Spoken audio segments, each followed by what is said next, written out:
Estamos de regreso ya y vamos a comentar sobre el caso Sobornos, ¿no? Que es un caso emblemático que la ciudadanía ha seguido, los medios de comunicación obviamente estamos siguiendo. Algunos dicen, oigan, pero el tema de la justicia no debería ser tratado de otra manera. No es solo un tema de justicia, es un tema de realidad nacional, es un tema en el que está en debate muchísimas cosas.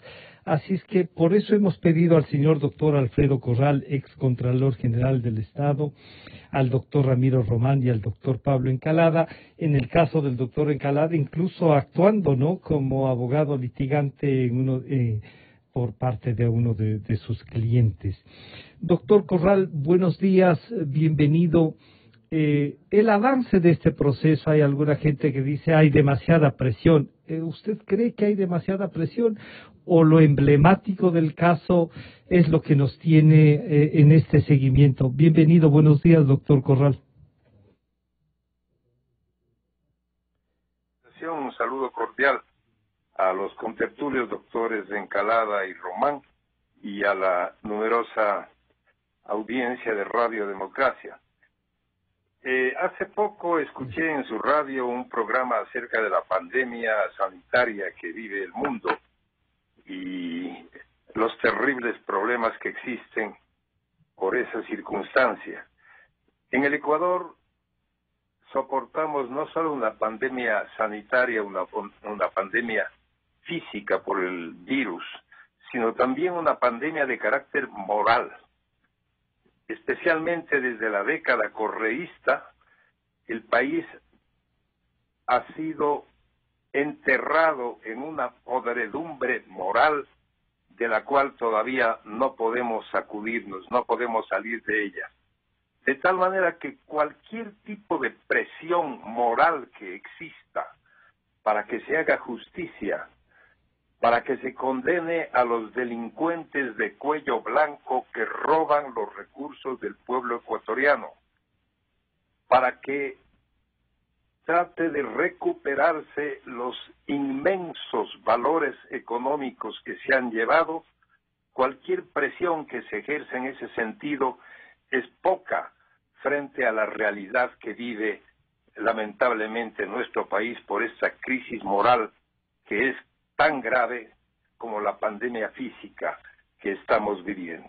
De tal manera que el país ha recibido con absoluta satisfacción el rechazo al recurso de apelación interpuesto por el expresidente Rafael Correa y sus secuaces en la sentencia condenatoria que dictó la Corte Nacional en el caso denominado Sobornos, al habérseles condenado a 8 años de prisión a los principales autores de este delito de cohecho y a las indemnizaciones económicas consiguientes, que entiendo que en esta sentencia de segunda instancia se ha distribuido o se ha dividido entre los respectivos condenados por un monto de $700,000 aproximadamente a cada uno. Y también, según indica la prensa, se ha declarado la inhabilitación política de estas personas, pero según entiendo, según la sentencia sola, cuando la Constitución de la República en el artículo 233, luego de la consulta popular del año 2018, estableció que esa condena será prácticamente de por vida, más aún siendo el cohecho un delito imprescriptible en sus acciones y en sus penas, que no termina jamás la pena mientras no sea cumplida, de tal manera que aunque esté ausente y condenada, esa pena de 8 años que se le ha impuesto como ejemplo al economista Rafael Correa no terminará jamás. En los días de su vida, el expresidente estará condenado a cumplir 8 años de privación de su libertad.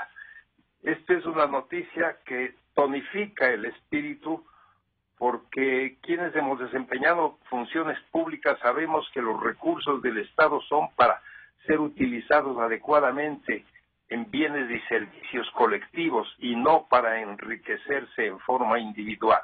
De tal manera que la presión de la que usted me habla, Francisco, es bienvenida y ojalá sea mucho más fuerte para que ahora se rechacen los recursos de casación que seguramente interpondrán los condenados y se confirme definitivamente la condena por el delito de cohecho cometido en este caso.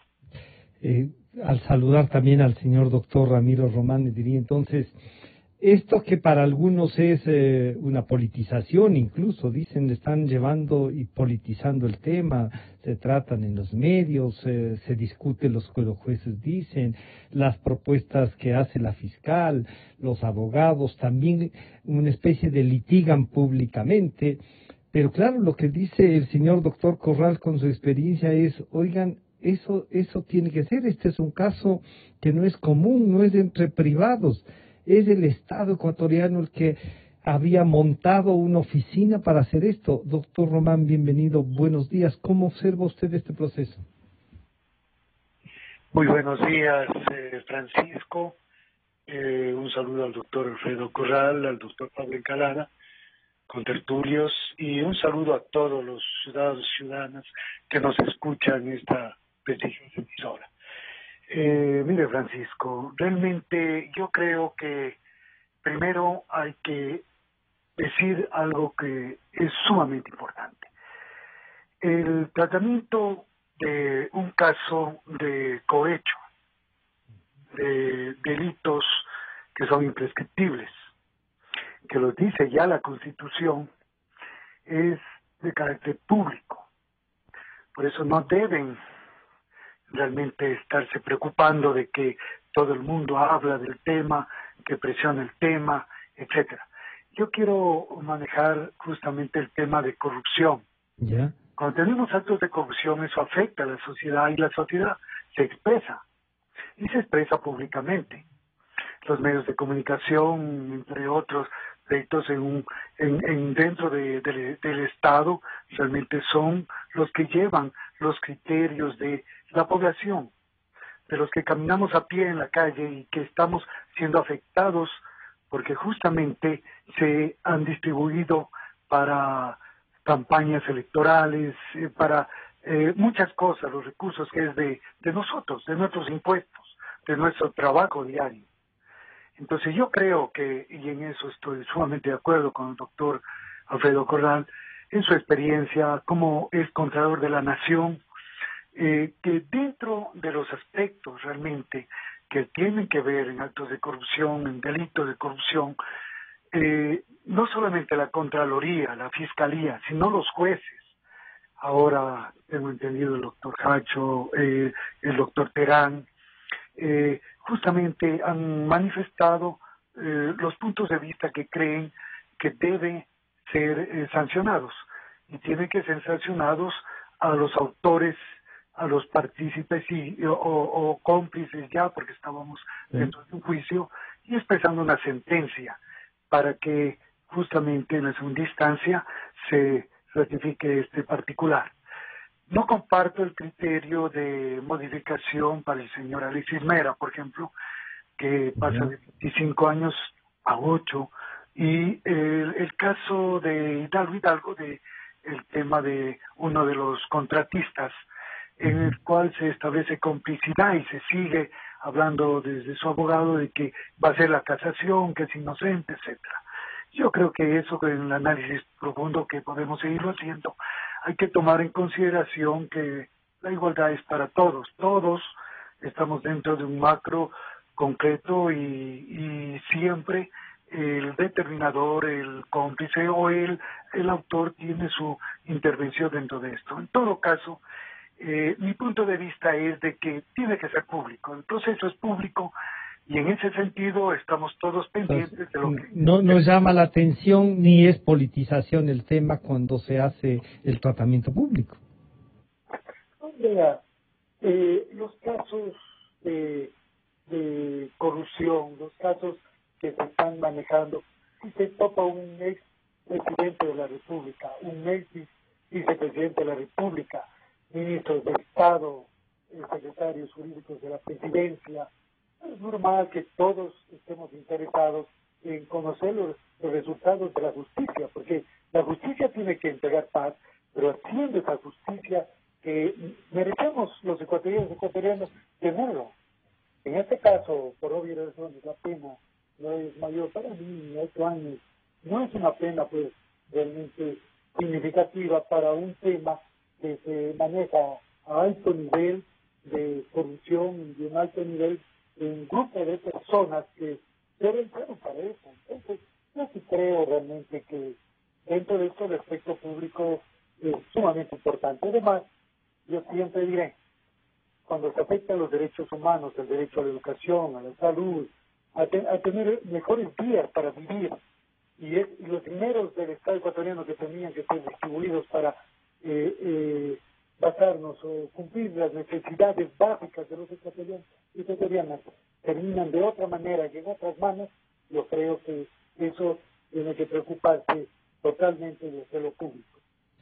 Y que sea público, porque todos tenemos que estar enterados de lo que sucede y qué hacen los señores jueces y juezas dentro de la Corte Nacional para pronunciar justamente sentencias que satisfagan esa condición y ese aspecto moral, que les hagan pedir disculpas públicas en la plaza pública, es decir, en la Plaza de la Independencia, y que por obvias razones resarcen los daños que han causado al Estado y a los ecuatorianos y ecuatorianos.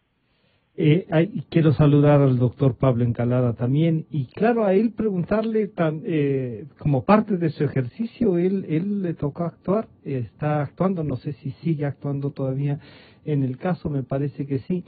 Así es que desde ese punto de vista de actor en defensa, ¿cuánto pesa? Usted nos decía la vez anterior, miren, se puede decir públicamente algunas cosas, otra cosa es ya en el juicio y la prueba, y los jueces tendrán que valorar justo lo que tienen, no lo que se diga fuera del juicio. Doctor Encalada, bienvenido, buenos días. Muy buenos días, Francisco. Siempre es un gusto estar con ustedes. Agradezco la invitación. Y un saludo también a los contertulios, al doctor Corral y al doctor Román. Creo que primero comentar sobre el tema de la mediatización de la justicia, y eso es un tema que es una realidad. El artículo 18 de la Constitución nos reconoce a todas las personas el derecho de conocer la información pública, información con interés público, y entonces no debemos asustarnos por el hecho de que los juicios se conozcan a través de los medios de comunicación, ¿no es cierto? Es más, el país entero estaba pendiente de este caso, al cual le han llamado comunicacionalmente como el juicio del siglo. Entonces eso no nos debe alarmar, pero fíjese, Francisco, que más bien mi tesis respecto o frente a la mediatización de la justicia es todo lo contrario a lo que podría pensarse. Yo no soy un promotor de que la justicia debería, ¿no es cierto?, cerrarse en las cuatro paredes y que nadie comente, como en algún momento la ley de comunicación intentó hacerlo, la anterior ley de comunicación. Por el contrario, Francisco, a mí me parece que para que haya más justicia, para que los juicios se resuelvan de una manera más transparente, debería haber más publicidad. Yo hubiera esperado que en este juicio del siglo, como lo llamaron, pueda haber una transmisión por televisión, por canales de difusión masiva. Pero eso se dijo que era una prohibición, que no se podía, que alguien podría después pedir nulidad por eso. Hay una prohibición de carácter legal, pero me parece, a mí, desde mi criterio, es inconstitucional, porque la Constitución de la República reconoce el principio de publicidad. El principio de publicidad es una garantía hacia los ciudadanos, digamos, que forman parte del debido proceso, y que eso está previsto desde los albores mismos del republicanismo, es decir, no es nada nuevo. Y que, por una cuestión que me parece a mí, temores quizás de los actores del sistema, en el Código Orgánico de la Función Judicial se estableció esa prohibición. Pero ahora, por efectos de la pandemia, de que no se permite, fíjese usted que para la audiencia de apelación no estuvo ni un solo medio de comunicación viendo la audiencia. Es decir, se resolvió en secreto. Entonces yo hubiera preferido, yo les pedí a los jueces que se haga esta audiencia, que se permita a los periodistas que asistan, aunque sea de manera telemática. Pero no se lo permitió. Y entonces, más bien, todo lo contrario, este juicio que ha sido tan mediático se resolvió en secreto. Francisco, usted me decía respecto de mi participación, es correcto, yo para la apelación entré a asumir la defensa de un empresario Y bueno, eso lo estamos llevando. Yo no estoy de acuerdo con la parte de mi cliente. Yo es valer los derechos a través del recurso de casación, que es lo que nos... Claro que sí. En la siguiente etapa del proceso usted va a seguir actuando. Pero de lo actuado, de estar, digamos, litigando usted dentro del caso, doctor Encalada, eso podríamos decir, el debido proceso, las cosas, ¿usted podría calificarlas de alguna manera? ¿O puede ser como los otros abogados dicen que esto tiene nulidades, que tiene de todo? Claro, son estrategias también, ¿no?, para sembrar zozobra sobre la resolución. ¿Qué le parece a usted eso? Esto ya yo no puedo calificar la forma como litigan determinados colegas, ¿no es cierto? Pero si uno advierte el proceso, yo no creo honestamente que hayan violaciones graves de vulneración al debido proceso, aunque yo sí esperaría que la Corte Nacional sea más cuidadosa al tratarse de un juicio tan importante. Y sí creo que han habido deslices, sí creo que han habido... Yo soy, no de ahora, ¿no? Usted sabe, Francisco, yo he sido muy crítico de la independencia del Poder Judicial, y a mí no me importa que esté Correa o Moreno. Para mí la función judicial sigue siendo servir al poder, a quien sea. Entonces eso a nosotros nos da mucha digamos, temor, no nos da tranquilidad. Claro. ¿Cómo va a ser posible, Francisco? Que respondan al poder de turno, entonces. Exactamente, exacto. Y más allá del caso, los jueces están en este momento en un concurso para jueces de Corte Nacional. Entonces, ¿con qué seguridad uno se puede sentir bien juzgado por unos jueces que tienen que ser simpáticos al poder para quedarse en el cargo?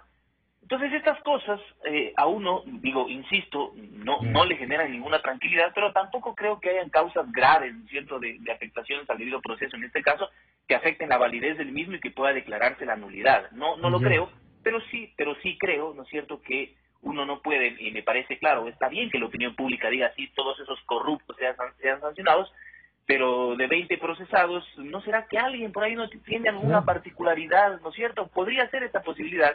Y, por ejemplo, en la sentencia que dictó el día lunes la Corte Nacional de Justicia, la Sala de Apelación,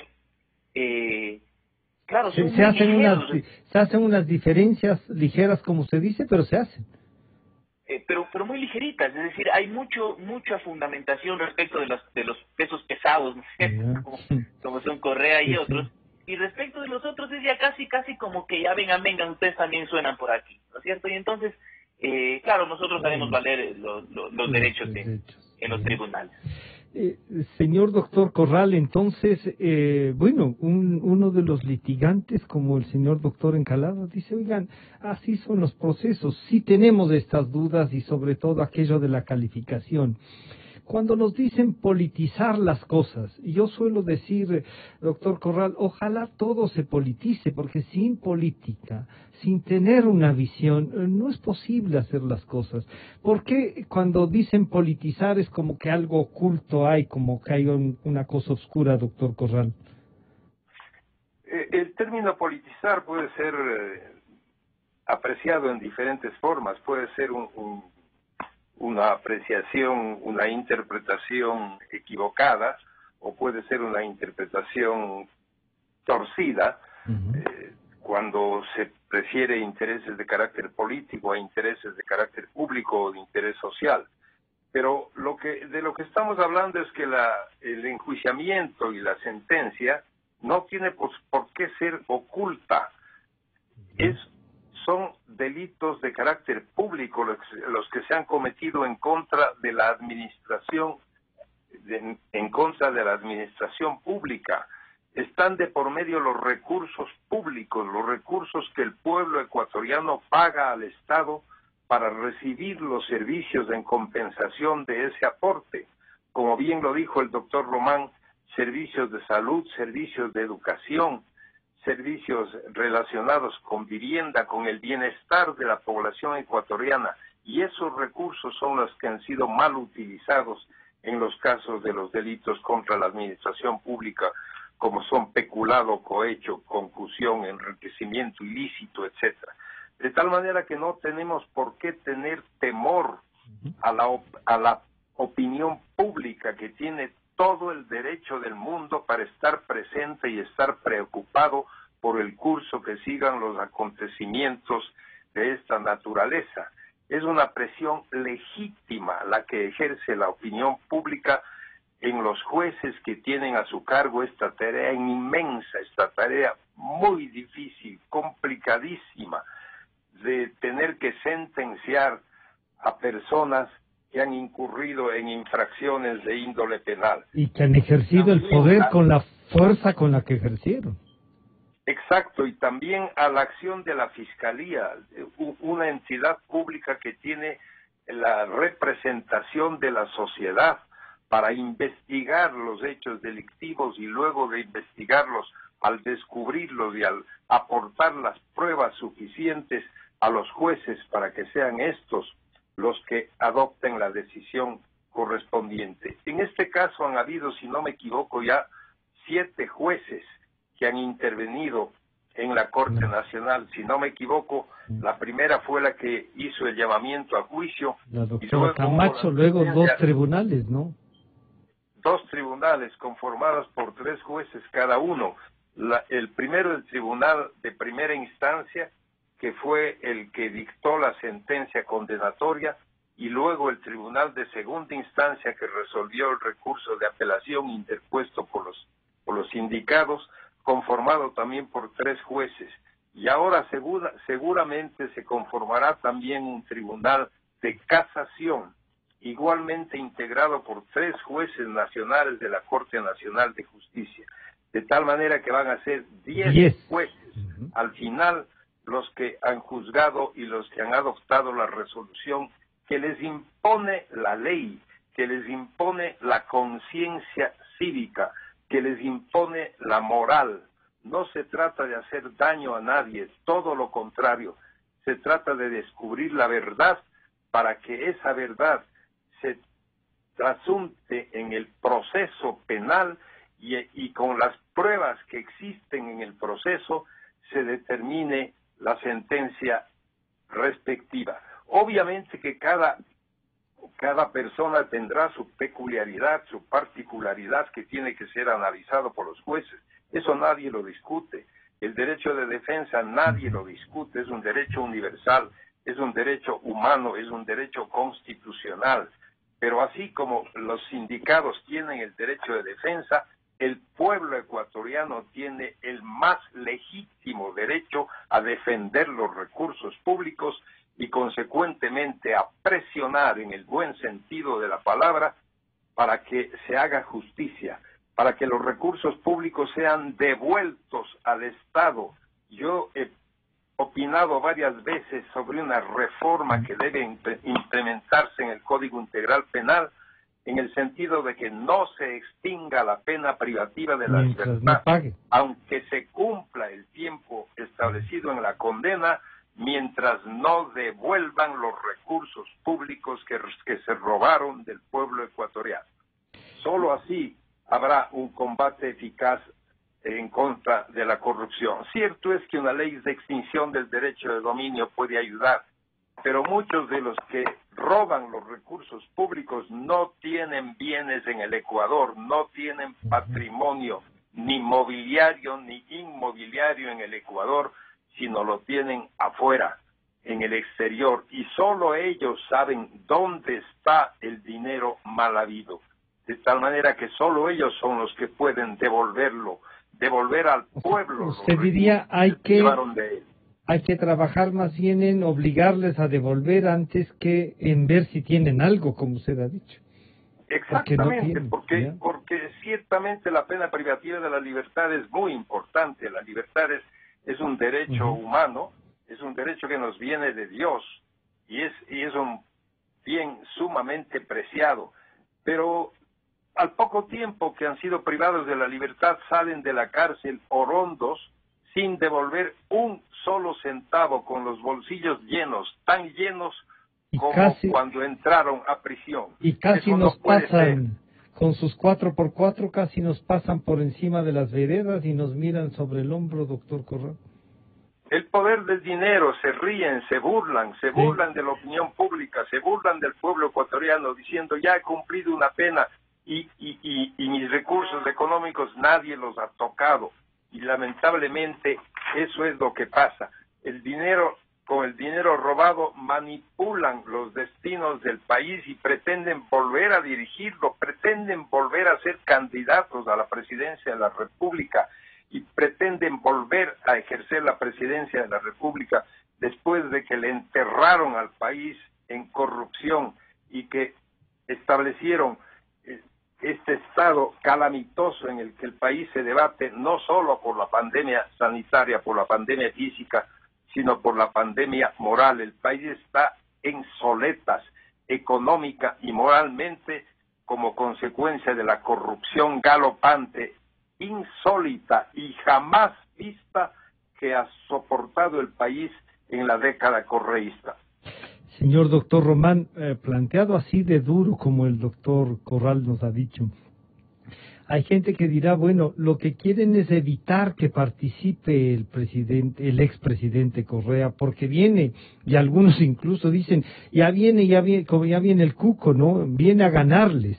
Y claro, uno ve y dice, oiga, pero va entre el 10 y hasta máximo, dependiendo del encuestador, el 15%, y si la población quisiera, bueno. Pero este rato no discutimos candidatura, discutimos un tema judicial, ¿le parece? ¿O también hay una parte de lo político de candidaturas, doctor Román?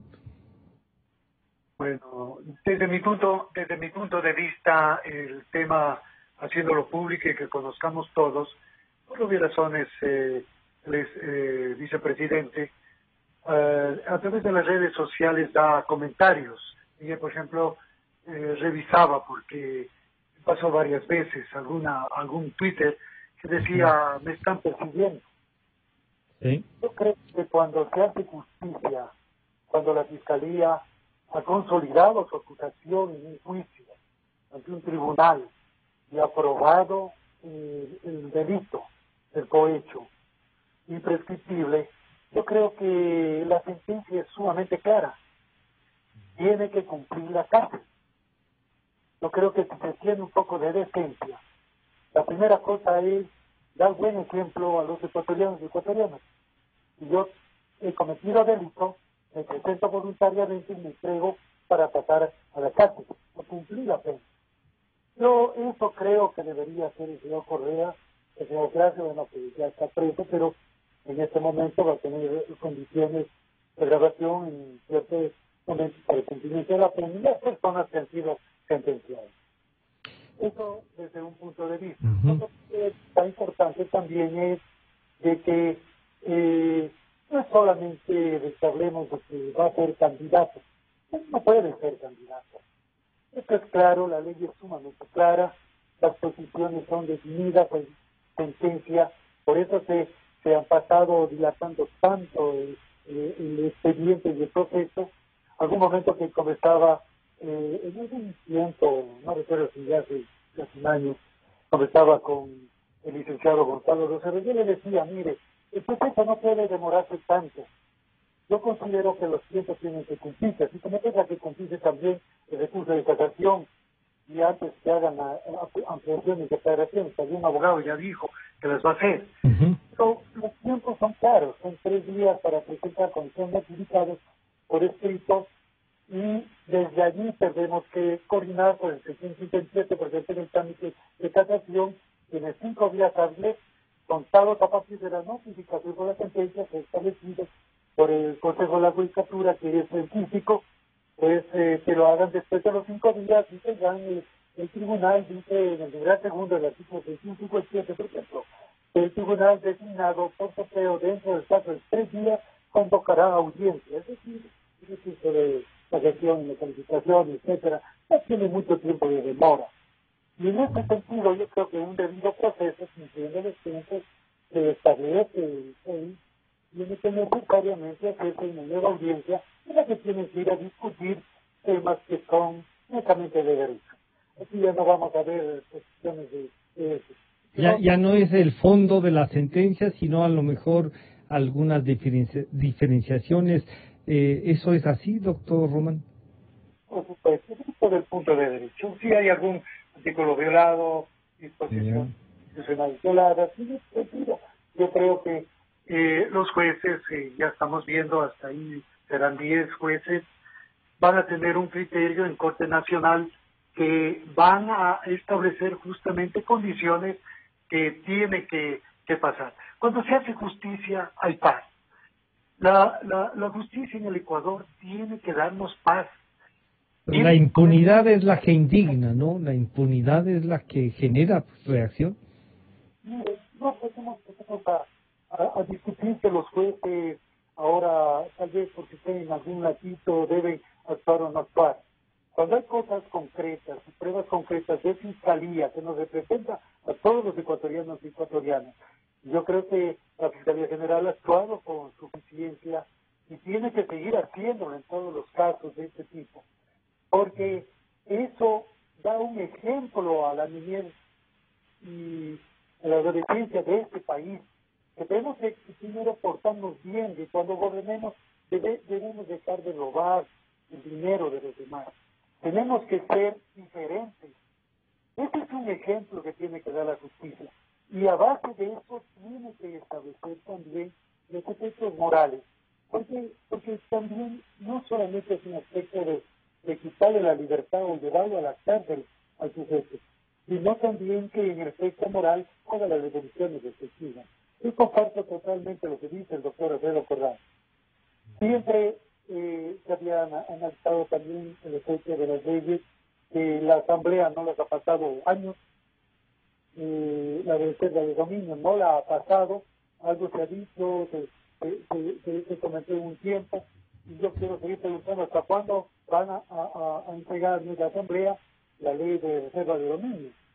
Esa es una posición que comenzará ayudándonos para seguir combatiendo la corrupción. Pero ¿qué pasa cuando estamos en los dineros en paraísos fiscales, cuando los tenemos en el Banco Internacional, en Europa, en Asia, en Sudamérica? Es decir, incluso buscan hasta los países que son paraísos fiscales para el Ecuador, para hasta cambiar nombres y perder y tener a nombre de empresas y tener otras cosas, o otra gente también, ¿no? Con esos recursos. Actuar contra el Ecuador, contra nosotros. Y eso sí tenemos que ir haciendo la investigación profunda. Y eso es lo que tenía que dedicarse el presidente Lenín Moreno, con el equipo de trabajo. A ubicar. Salía actuando justamente para encontrar dónde están los recursos y enfrentar justamente con las convenciones internacionales también esta devolución. Yo creo que este es un camino que tenemos que seguir luchando todos los días. Este es un paso que le digan del siglo, puede ser el siglo XXI, que comienza el siglo XXI. Pero yo creo que en el siglo XXI tenemos que caminar mucho. Muchos viviremos hasta más allá. Muchos terminaremos la pandemia y seguiremos luchando porque haya mayor justicia en este país. Pero yo sí creo que tenemos que ir haciendo este tipo de cosas, de las convenciones, ir haciendo las reservas respectivas en derecho penal, en derecho constitucional, en todo lo que tiene que ver con la Cancillería, para que haga la interrelación internacional, para que se dé justamente la devolución del dinero. Y ya los que roban, los que se llevan el dinero, los bienes del Estado, no devuelvan. Que por lo menos aprendan que en el país cuando roban no solamente se van a ir a la cárcel, no solamente tienen que estar fuera del país tratando de decir que son perseguidos. Si nadie les persigue, vengan de la cara. Pero además sería, si es que son delincuentes, hay que perseguirlos. Por supuesto, porque si la justicia no hace eso, claro. ¿Quién va a ser entonces? Mire, Francisco, el artículo 195 dice que la Fiscalía interviene con dos principios: el de oportunidad y mínima intervención penal. El derecho penal es mínimo, es de intervención directa por obvias razones, pero cuando se lo utiliza es cuando ya en el derecho no tenemos otro camino para solventar las cosas en la sociedad. Yeah. Si el derecho penal utilizado y haciendo las pruebas suficientes como ha pasado en este caso, tiene que ser por obvias razones sancionados las personas y tienen que ser ya que ponernos tras de que se cumplan las sentencias. Entonces, ahí, permítame, doctor Román, entonces consultarle al doctor Encalada. Claro, esto que usted nos dijo también en la intervención anterior, ¿no será bueno pensar que también algún inocente puede pasarse en esa lista? Y claro, al inocente hay siempre que defenderlo, o sea, puede ser, no sería justicia si algún inocente se va ahí. Pero usted vería, doctor Encalada, que tratando todo como el doctor Corral y el doctor Román han dicho, teniendo claro el papel de cada uno, hace falta algunas leyes para poder, sobre todo en el tema recuperar algo del dinero que perdió el pueblo ecuatoriano, no solo lo que han recaudado en el caso sobornos, sino las consecuencias de que esa recaudación ha generado en las obras y en los recursos públicos, doctor Encalada. Francisco, ¿quién podría estar en desacuerdo con lo que proponen el doctor Corral y el doctor Román? En la lucha contra la corrupción hay un consenso absoluto. El problema es que cuando llegan las personas, porque los políticos salen de nuestra sociedad, nuestros representantes son lo que es nuestra sociedad. Entonces, cuando llegan a ejercer funciones públicas, otra vez, repetidamente y siempre, cometen actos de corrupción. Yo he mencionado ya varias veces que leía a Eloy Alfaro en 1900, o recién terminé de leer el libro de Osvaldo Hurtado de las costumbres de los ecuatorianos, y él dice que desde 1830 describe al ecuatoriano como personas que están siempre proclives a la corrupción. Entonces esto es algo que forma parte de nuestra sociedad. Pero que no puede volverse una costumbre y una tolerancia, Pablo. No, Francisco, el tema es que yo digo, no está en el ADN del ecuatoriano. Algo está pasando en nuestra sociedad para que seamos tan proclives a la corrupción. Y tiene que ver con nuestra poquísima institucionalidad y nuestra poca cultura de respeto a la ley. Entonces, cuando hablamos de corrupción, siempre se hablan que aumento de penas, que más delitos, que etcétera, reformas legales, etcétera, etcétera. Pero no pensamos cómo prevenir la corrupción. Y entonces, ¿por qué no reformamos? Lo primero, para mí, vamos a educar más. No, bueno, sí, la educación también, pero lo primero es garantizar la independencia de poderes. ¿Por qué cree, Francisco, que el gobierno anterior hubieron tantos casos de corrupción? Porque se creían intocables. El gobierno de Correa pensaba que ellos nunca iban a salir del poder y ya eran tan burros para la corrupción que ya ni siquiera se cuidaban. ¿Por qué? Porque tenían fiscal general controlado, porque tenían contralor general. Entonces, si es que nosotros vamos así, de tumbo en tumbo, ¿no es cierto?, de serviles al poder, de falta de institucionalidad, esto no se va a acabar nunca, Francisco. Entonces, mi visión en este punto es que no nos podemos contentar o satisfacer con ese escarnio público al caído de turno, porque nuestra justicia es muy severa con el caído. Veamos, no sé, por ponerles un ejemplo, yo no es que lo defienda el señor Capaya, pero vayan a ver ustedes la fuerza con la cual han condenado a Capaya, y en muchas de las cosas yo creo que no necesariamente están apegados a derecho, el tema de acumulación de penas, etcétera, etcétera. Solo por poner un ejemplo, Francisco. Y con esto lo que le quiero decir es que cuando el poder político, cuando ha cambiado el poder, el péndulo del poder, o qué va a pasar si es que volviera el correísmo. ¿Qué va a pasar? Imagínense lo que se viene. Bueno, alguien nos preguntó públicamente, ¿y qué van a hacer bajo qué piedra se van a esconder? Y yo, que tenía un gran criterio sobre esa persona, cuando me dijo, ¿bajo qué piedra se van a esconder si es que regresa Correa? Le dije, bueno, ninguna piedra, no nos tenemos que esconder, lo vamos a enfrentar. Lo hemos hecho cuando tenía el poder absoluto, ¿por qué ahora no? Claro, Francisco, pero lo que le digo es que si nosotros como sociedad estamos acostumbrados a que toda la institucionalidad se mueva en función del poder de turno, eso es lo que hace proclive a que la sociedad sea una sociedad corrupta. Porque se saben que cuando están subidos en el potro, creen que tienen patente de corso para hacer lo que estos quieran. Entonces, yo, Francisco, a donde voy, es a que la corrupción se debe combatir de otra forma. En la institucionalidad y en la garantía que deben darnos de esas instituciones. Independencia de poderes, descentralización de la toma de decisiones. ¿Cómo va a ser posible, no es cierto, que en el Ecuador, en el correísmo, justamente se creó el CERCOP, por decirlo? Es decir, una institución pública centralizada para hacer la contratación pública. No, pues, eso justamente fomenta la corrupción. Crearon eso para robarnos. Así resultaría. Concentrar el poder. La concentración del poder, la concentración daña, ¿no? es siempre, la concentración del poder siempre va a favorecer la corrupción. La falta de independencia del poder siempre va a fomentar la corrupción. Y yo no quisiera aprovechar, Francisco, porque usted me pregunta, yo no he hecho referencia, ni siquiera he mencionado el nombre de mi cliente, pero lo voy a mencionar en este momento, ya que usted me da la oportunidad. Yo soy abogado del ingeniero Rafael Córdoba, que es un empresario, que es uno de los procesados. Y usted me dice, claro, puede ser que haya alguna persona inocente. Yo la inocencia de mi cliente la defiendo en tribunales, pero ya que me da la oportunidad, yo sí le puedo decir algo. Mi cliente está condenado por haber hecho aportes a la campaña de Alianza País y no tiene ningún contrato con el Estado. Entonces yo digo, a ver, aportar... ¿Cuál es la vinculación? ¿Ya? Digo, aportar es cohecho, y yo recuerdo que Guillermo Lasso aportó a la campaña de Correa en el 2006. ¿Cuántos empresarios en este país no han aportado a las campañas? Si esto está bien, está mal, bueno, que se sancione como tal que lamentarse. Mi cliente dice, si es que a mí me van a sancionar por haber aportado a la campaña en este país, bueno, sanciónenme por eso. Pero no me digan que yo he tenido contratos a cambio cuando no los he tenido. Y entonces el tribunal el día lunes, en una argumentación de 2 minutos, dice respecto de mi cliente que ha hecho tantos aportes, y luego dice porque él suscribió un contrato, porque su empresa suscribió un contrato en el 2010 con Selec.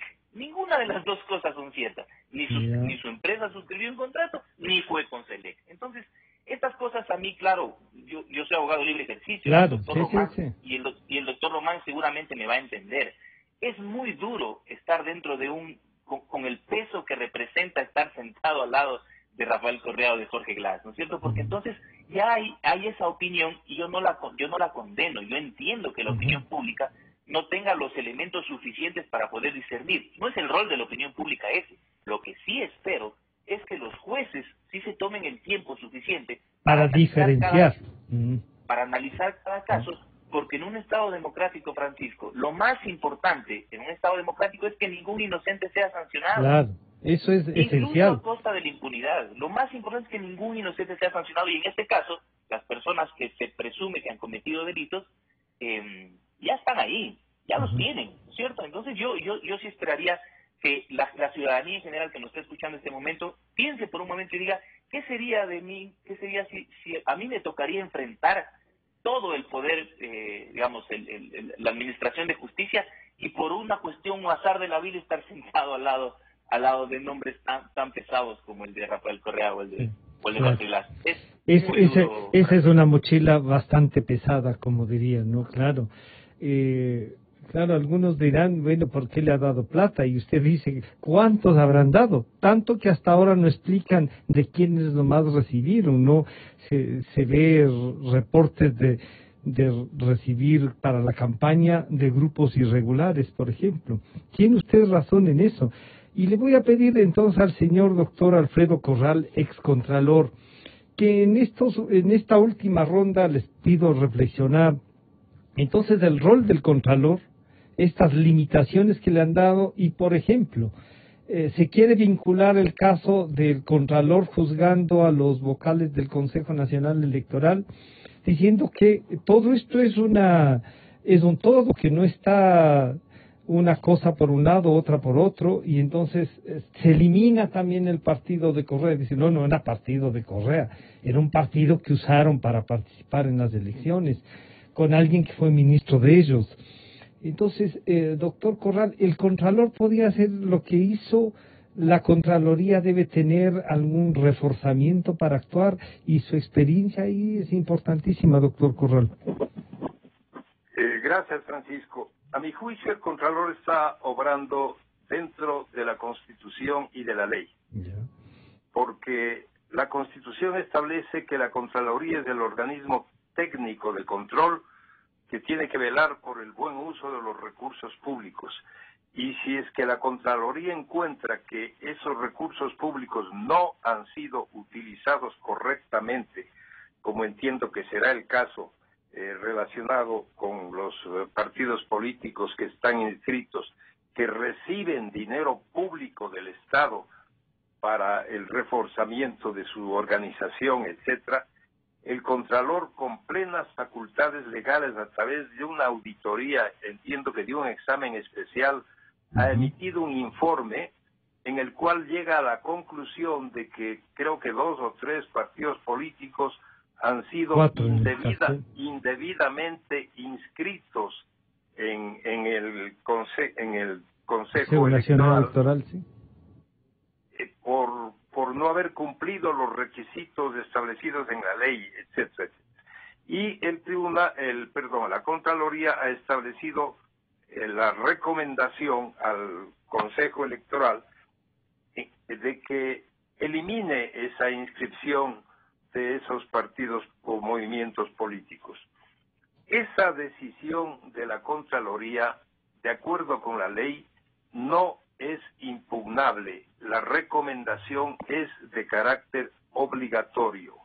Y por ello es que entiendo que el Contralor ha establecido como sanción administrativa la destitución de 3 vocales del Consejo Nacional Electoral. Pero al haber tomado ya la decisión, doctor Corral, de eliminar esos partidos, ¿se elimina la sanción o no? Esa sanción es impugnable ante el Tribunal de lo Contencioso Administrativo. La sanción establecida por el Contralor a los 3 miembros del Consejo Nacional Electoral es impugnable ante el Tribunal Contencioso Administrativo, pero no es el Consejo Electoral el que tiene competencia, el Tribunal Contencioso Electoral, el que tiene competencia para conocer este tema, sino el Tribunal Contencioso Administrativo. Por ello es que he conocido que el Contralor ha presentado una demanda en la Corte Constitucional solicitándole que sea ella la que dirima si tiene competencia para conocer los actos de Contraloría, el Tribunal Contencioso Electoral o el Tribunal Contencioso Administrativo. Y sin duda alguna, el que tiene competencia es el Tribunal Contencioso Administrativo, porque ante él se pueden impugnar las resoluciones de Contraloría que admitan esa impugnación. De tal manera que, a mi juicio, el Tribunal Contencioso Electoral no tiene nada que hacer en este tema. Ellos tienen facultad para conocer de apelaciones, de resoluciones del Consejo Nacional Electoral.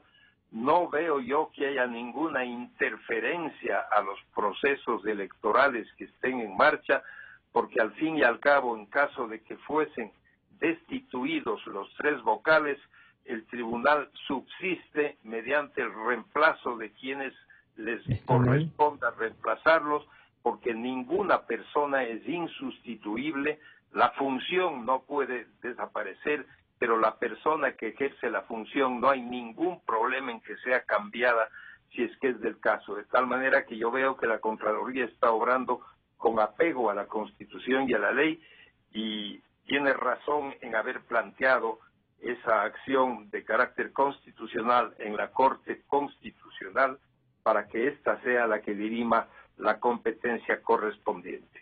Señor doctor Román, ¿cuál sería su criterio frente a este tema que nos ha aclarado el señor doctor Corral? ¿Tiene usted algún comentario sobre eso, doctor Román?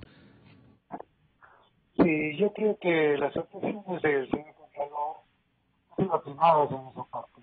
Yo creo que el doctor Pablo Celi incluso planteó una posición que es sumamente importante. Es decir, se habla de partidos políticos, se tiene que plantear la situación administrativa en los partidos políticos. Yo quiero dejar claro algo que es muy necesario. Quiero dar un criterio en esto porque como que se está quedando algo que es necesario que entendamos. La primera cosa es de que la Corte Nacional acaba de sentenciar un caso de cohecho estableciendo un nacionalismo penal a nivel internacional. Eso es importante porque... Si se acerca un poquito al teléfono, Ramiro.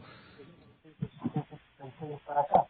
No estamos hablando ya de un funcionalismo penal que viene ya desde 1999, etcétera, hasta la presente fecha. Es decir, eso hace que justamente estemos hablando dentro de efectos de partidos políticos y se está dando unas condiciones concretas en el tratamiento funcional para la sanción del derecho penal de ciertos aspectos. En el caso del Consejo Nacional Electoral, por obvias razones, estoy de acuerdo que el Consejo, el Tribunal Contencioso Administrativo sería la autoridad competente. En el caso de casos. La Corte Constitucional, tengo entendido que va a decir eso, porque la Constitución y la ley es sumamente clara al respecto. Considero yo, además, que dentro del efecto, todo lo que es administrativo tiene que ser tratado como tal para que haya la suficiente alternativa y más que nada la objetividad de lo que tiene que resolverse en el Estado. Gracias al doctor Román. Le pediría entonces al señor doctor Encalada también un criterio sobre esto para terminar. Si bien el caso sobornos era la base, nos permitimos también preguntarles a los tres sobre esto, que algunos han querido vincular, doctor Encalada. Bien, yo honestamente, Francisco, no tengo la formación para emitir un criterio del todo informado respecto de esta resolución. Hágalo penal. No, yo lo que le quiero decir sobre esto, Francisco, es que las decisiones de los poderes públicos tienen que ser lo suficientemente apegadas a derecho para que los ciudadanos podamos tener la tranquilidad de que estas decisiones pueden aportar al desarrollo del país. Es decir, por ejemplo, la sentencia del caso Sobornos, ¿no es cierto? Lo que nosotros esperamos que esa sentencia sea tan bien dictada, ¿no es cierto?, tan apegada a derecho, que cuando luego seamos expuestos a organismos internacionales, porque seguramente quienes podrá llegar, con tanto peso político que hay en ese caso, seguramente van a llegar a instancias internacionales, entonces sea tan bien dictada que los organismos internacionales no tengan ninguna duda respecto de lo que se resolvió. O lo mismo respecto a las actuaciones del señor Contralor General del Estado. Luego, ¿no es cierto?, habrá un cambio de gobierno y nosotros no esperamos que otra vez pase esto, que cuando cambia el poder de manos se encuentran cualquier resquicio de ilegalidad para deshacer lo que se ha caminado, y eso significa un retroceso en nuestra construcción de la institucionalidad del Estado. Entonces yo, Francisco, por eso como una persona de derecho, como hombre de derecho que soy, yo espero que las cosas se las haga bien. Por ejemplo, yo... Apuesta por la institucionalidad. Creo que los tres han apostado por eso. Francisco, siempre, es que yo no veo otra forma de que nuestra sociedad ecuatoriana evolucione sino respetando las instituciones. Y entonces, claro, dicen que la Corte tiene que resolver pronto el caso Sobornos porque ya hay que impedirle la candidatura a Correa. La Corte Nacional no tiene por qué estar pensando en esto. No, ese cálculo no. Eso es propaganda. Francisco, yo voy a decir algo que no debería decir quizás al estar involucrado en este proceso. Yo tampoco quiero que vuelva el correísmo. Francisco, yo cuánto esperaba que se acabe el gobierno de Correa para recuperar la independencia del Poder Judicial, porque yo vivo del ejercicio profesional. Para poder trabajar en serio. Y la época del correísmo fue absolutamente de secuestro del Poder Judicial. Y hoy, si bien se ha liberado un poco el Poder Judicial, yo no le puedo decir, pero muchísimo. Entonces, yo ya no tengo esas expectativas, ya digamos esa confianza que tenía antes, yo ya la perdí. Yo sé que el próximo gobierno pasará lo mismo. Entonces yo lo que hay que trabajar para que venga uno que no pase eso. Pero lo que pasa es que si es que nosotros estamos esperando que el caudillo de turno, ¿no es cierto?, sea buena persona, sea buena gente, y son las instituciones. Pues lo que hacen son reformas constitucionales, reformas legales, y exigir que todas las decisiones del poder público sean absolutamente apegadas a derecho, como por ejemplo, sentencia el caso Sobornos, que se tome el tiempo que se tenga que tomar y no hacerlo al apuro para impedirle a tal o cual persona que sea candidata. Bueno, ahí están las tres visiones, las tres versiones de gente preparada, de gente que aporta al país, de la que uno puede decir nos invitan a reflexionar, y ahí están. Con experiencia, con ejercicio profesional, eso hemos intentado.